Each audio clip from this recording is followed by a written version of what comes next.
reaching definition for the node B.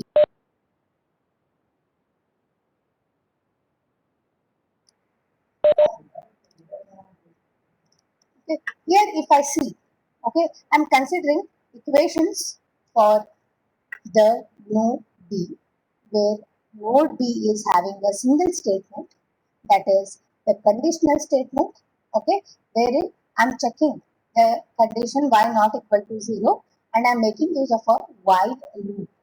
Okay, I have a condition y not equal to 0 as well as it is being included within a loop called while loop, and this represents a body of the loop which are again belonging to different nodes, but I am focusing more on node B now.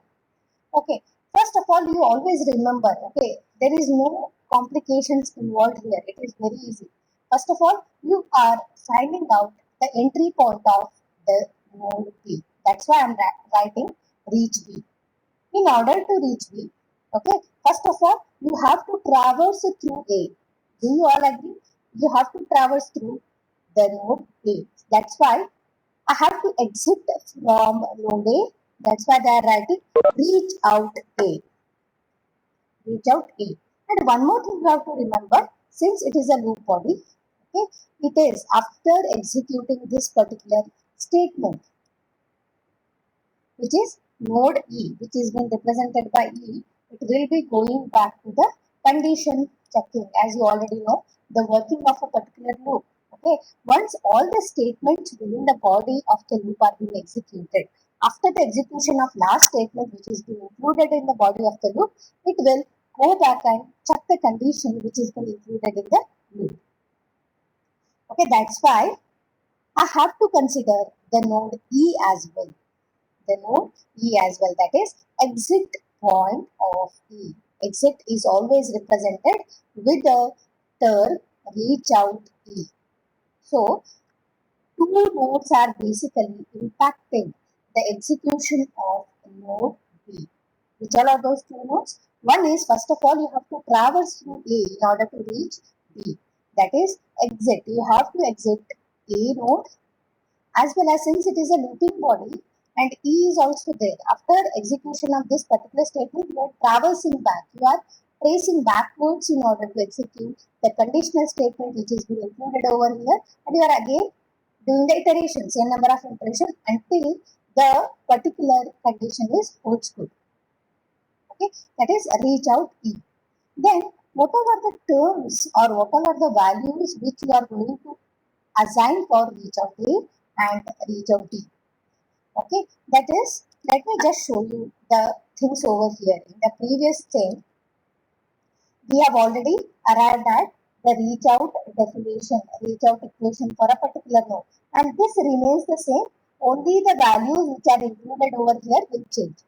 Okay, this format remains the same. It will always have the entry point of a particular node, such that you are also mentioning about killing the previous value.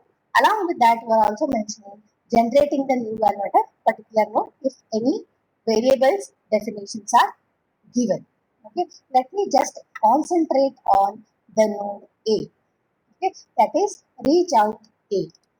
Reach out A. First, we will write the equation for the node A. Okay, what is A exactly? A is this. Okay, A is this. What is happening exactly at node A? At node A, I am considering three statements I have already discussed, that is int x, int y and int 10. What all are these things? As we have already studied, the declarations of particular variables or specific variables are to be considered as definitions. You already know it. Okay, which all are the statements that I have to consider as definitions, and which all are the definitions I have to consider as use. You already know it. Okay, since the node A contains three things: int x, int y, int 10. What all are those things? Those are declarations. Declarations. That's why reach out A. Am I doing anything apart from this? It is just basically the generation of values for three variables, namely x, y, and 10. That's why here reach out E. Let me just consider only this part of the equation. Okay, that is, I'm generating the values at node A, which is basically I'm defining the values for the three variables at node A. That's why XA, YA, and temp A. And it has to be enclosed within curly braces. Okay, please remember, and this is the template that you have to follow whenever you are writing the equations for reaching definition for a particular node. Then this is first part. I'm done with it. Apart from this, I'm doing nothing at node A. Come to the second part, that is reach out E. Okay, reach out E. Where is E present? E is over here again. Y equal to temp. Okay. What exactly you are doing? You are generating the value at node E, that is with respect to Y you are assigning a new value, and whenever you are assigning a new value for a particular variable, you are killing the previous value. Along with that, in order to reach exit this, you have to enter that particular node. That's why they are writing reach E. Reaching, and you are killing the value of Y which was earlier defined at node A. This represents kill. After killing, you are defining a new value for variable Y by assigning the value of temp. That's why it is YE. Okay, and these two things are enclosed within the parenthesis, and they are to be combined together with YE by applying union operator. Okay, these things will be asked. Write reaching definition equations for a particular pseudocode. Okay, we may ask some small code snippet for which you are supposed to write or write the equations for reaching definitions for a particular node. Okay, so you have to know the basic stuff involved here. Okay, after that, this is with respect to the block B. Okay, then we will arrive at general equations for a reach analysis. That is, in other words, we are arriving at general format in order to compute reaching definitions with respect to a particular node. Okay, you will only write. I will not say here. If you see at this point, okay, and just compare. You are arriving at a final template, final equation. Reach and reach out. Reach basically represents entry point of a particular node. Reach out basically represents exit point of a particular node. Okay, if you come here, reach B. What is there? Reach B is nothing but again it is a reach out at E or A. A represents predecessor node. Am I right? It is a predecessor node here. That is whatever is being followed before. Okay, that has to be taken in order to compute the entry point of a particular node, whatever is present before that. Okay, you may also say that okay, E. E is also because it is a loop body. Before executing B, I have to execute E also. Before executing B, I have to execute A also at least one point. Once at least I have to go through the statement which is present at node A. And E, several times I am executing the statement which is present at node E in order to get back to node B again. That's why. Okay. So in order to compute the entry point of a particular node, that is reach N, it is for all reach out M, where M is belonging to predecessor of node N. Predecessor of node N. After this, I have to compute. This is the entry point of a particular node called N. Okay, it is not complex. It is very simple. You can understand. Okay, once I have entry point with me, if you look out over here, okay, as I've already told, whenever you are given with computation or writing the equations for reach analysis or reaching definitions, you are doing only two things. Write equations for entry point of a particular node and exit point of a particular node. If you look out here, you are writing only two equations. One is entry point of a node E and exit point of node E. So in general, we are writing the equation template, that is reach out N. This entry point I have already written. Now I am supposed to write the exit point for a particular node called N. What is that? How I should be writing? That is reach N should be considered. That is whenever you are exiting a particular node, entry point should be considered. Along with that, if you are killing any variable, at node n, that should be considered, and these two should be put together in the parenthesis. You can see the parenthesis over here. Then suppose if you are generating the new value for any variable at a node n, that should also be taken into consideration, and it has to be combined with these two things by applying union operator. This is general equations for computing reaching definition at a particular node n. Don't get messed up with the terms em and n. Okay, see, whenever you are asked to arrive at equations for computation of reaching definition, two things you remember. I have to write equations for entry point of a particular node and exit point of a particular node. Don't worry about predecessor node and all. Okay, then you realize first you write it down. That is entry point of a particular node n, reach n, exit point of a particular node n, reach out n. Okay.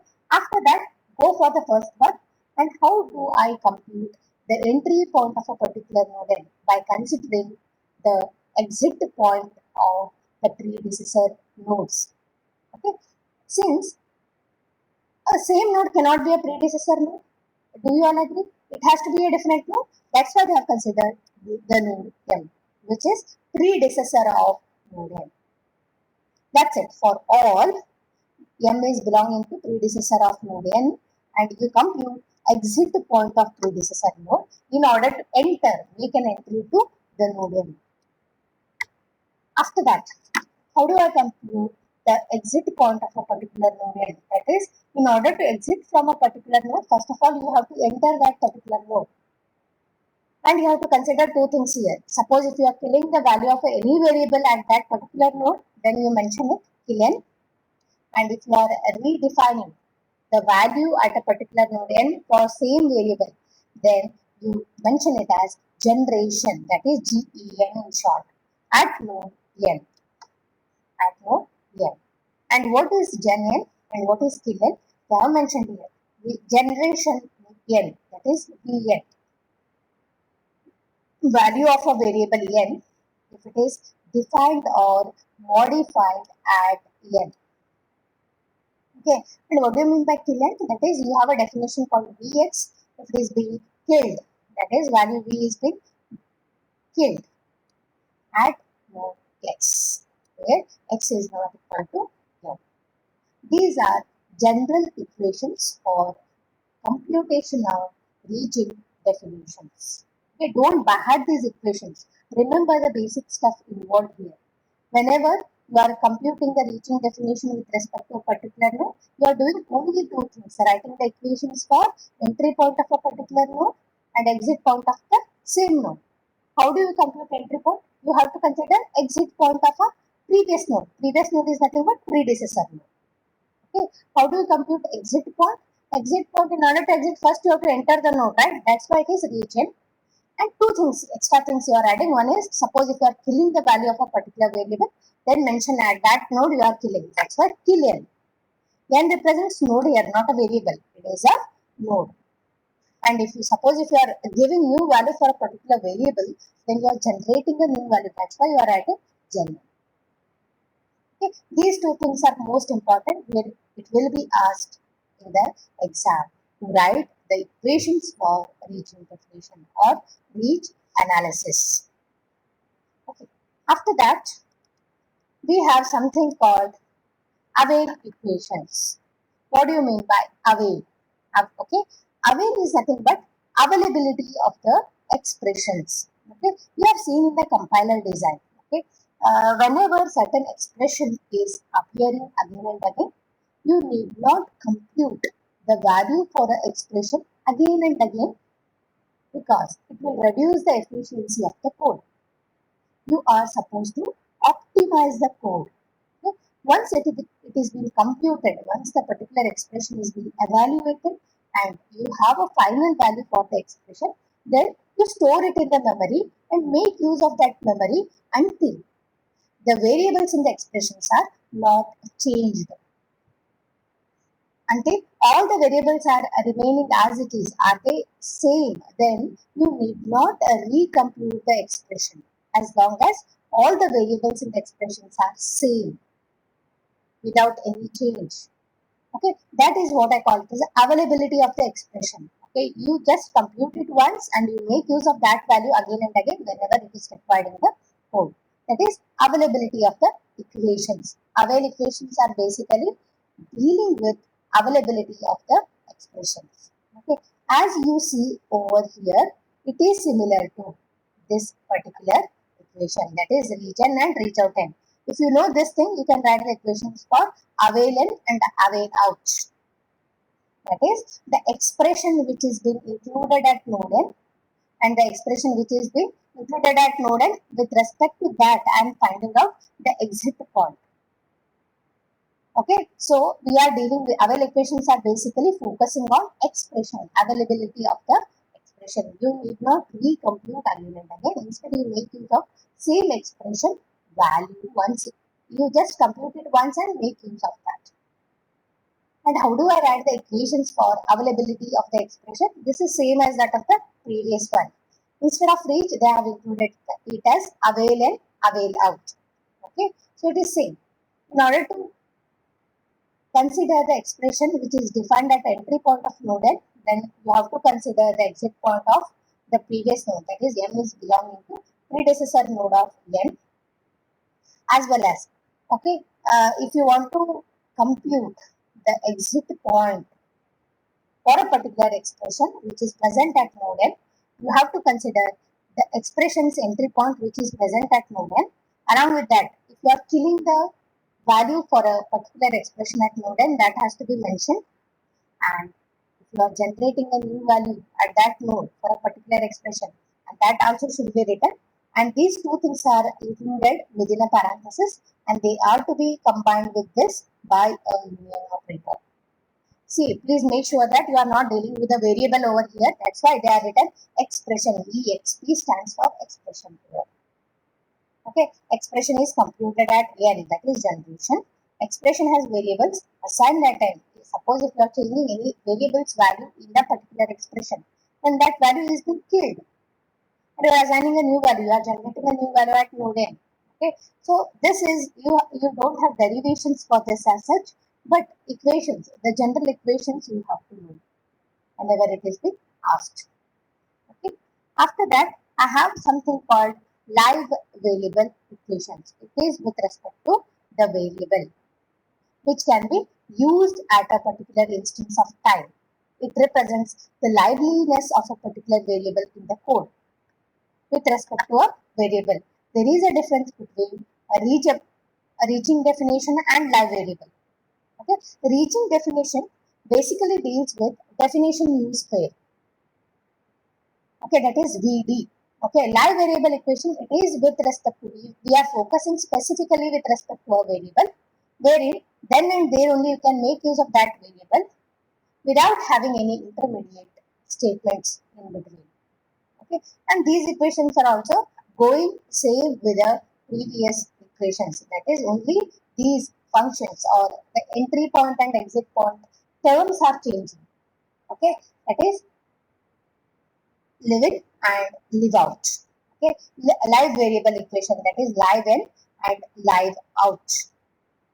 Okay, and these things are remaining same. The only difference with respect to live variable equations you can see over here, it is not exactly same as that of the previous one. Here you have to consider the successor of the node. It is exactly opposite to the previous two things that we have done.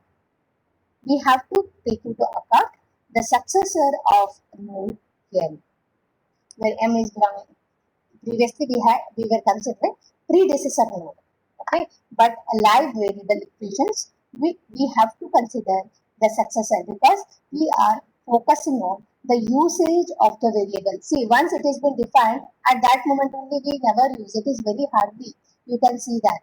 Okay, once you declare at a particular node called n, then and there we don't use it. Okay, further we'll make use of a particular variable's value. That's why we are supposed to consider the successor. SUCC represent successor of node n. Okay, in the previous versions of the equations for avail and reach analysis, we were considering predecessor node. Okay, if you see over here the general equation template. Okay, here if you see predecessor n, predecessor n for the particular node is been considered, whereas if you come for live variable equations over here, you are considering the successor node, but rest of the things are remaining as it is. That is skill, gen, and whatever is there, they all are remaining the same. Only terms are being getting changed over here. Okay. Generation n is v is used at n, and kill n means v is modified at node n. You have to mention these things whenever the equations are being asked for a particular node. You are supposed to explain each and every terms involved in the equation. Then only the full whatever equation template is there, it is complete. Otherwise, it is incomplete. You have to mention what do you mean by kill, what do you mean by gen, and what do you mean by this m. M is belonging to successor of n. It is not predecessor node. It is successor for a particular node n. These three things you have to know with respect to the computation of or arriving the general equations for reach analysis, live variable equations, as well as one more, Avail equations, that is availability of the expressions. These three things are very important. Derivation is not there, but equations can be asked.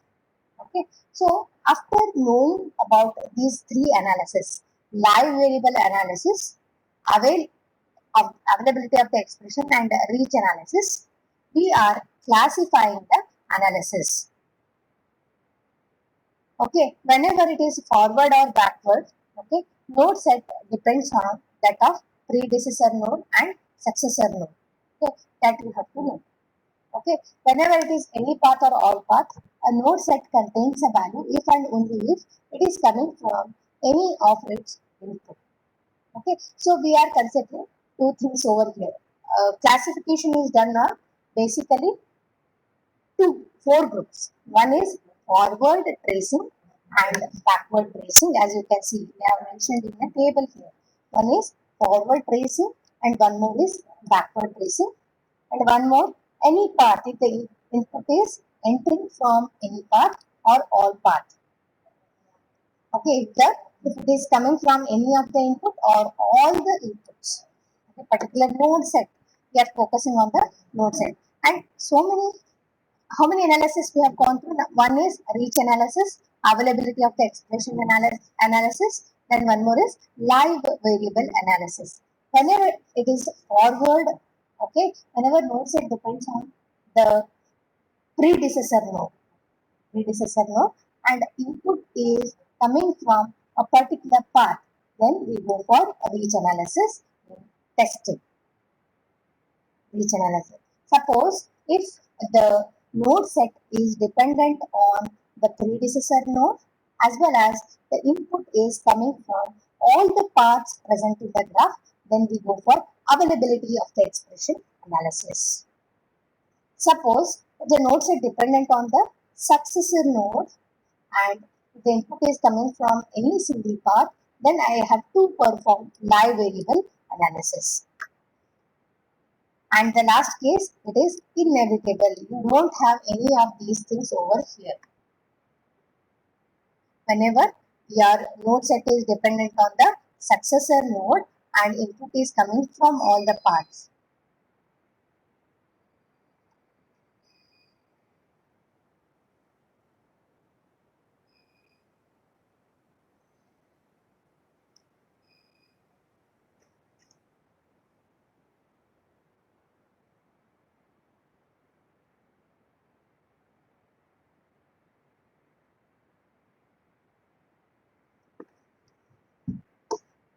Okay, this is how you can classify the analysis. The analysis with respect to taking. So only you have to focus upon the equations for various analysis and how do we classify the analysis. After that, we have the important algorithm for data flow. That is work list algorithm, iterative work list algorithm. Okay. What is the general idea behind work list algorithm? Okay. First of all, you have to mention, okay, how it exactly works. Okay. Why we are using this work list algorithm? Work list algorithm basically used for computation of all these stuff. reaching definitions basically. Okay, and how do we do? What is the basic concept involved in work list algorithm? Okay, first and foremost, you should be knowing what is the initial step that you are doing. Initially, all nodes on the work list have default values. Okay, default for any part problem is the empty set always. You define for all the nodes the value for the nodes as empty set. That is the default value for all the nodes, and work list is empty now, right now. Okay. After that, the condition is that as long as work list is not empty, okay, pick any node n from the work list and remove it from the list. Okay, then you apply the data flow equations for a particular node to get the values. Okay, work list will have all the nodes. Okay, initially all the nodes are on the work list. Work list is nothing but work list is a set containing all the nodes of a particular pseudocode or a program. Okay, and default value for any node is empty set. Okay, and the condition, I have to do the iterations based on the condition. As long as the work list is not empty, you pick any node from the work list and remove it from the work list and apply the data flow equations which we have studied in the previous thing. Okay, if the new value is changed, then you are supposed to add successors. That is for forward analysis. Or you are adding the predecessor node for backward analysis on the work list. Okay. And at certain point, the work list will be empty and you are stopping the execution of this particular algorithm because the new computed values will be equal to old values for a particular node. At that point, see, you are picking up one node in the work list and you are removing it from the work list. There will be a point wherein all the nodes from the work list will be removed and this condition fails. Work list is not empty. Work list will become empty at a particular point and you are stopping the execution of the algorithm. We looked into the pseudocode for this. We look into the pseudocode for this in the tomorrow's session. Okay, because if I start with that now, it won't be completed. Okay, we'll just look into the work list algorithm in the tomorrow's session.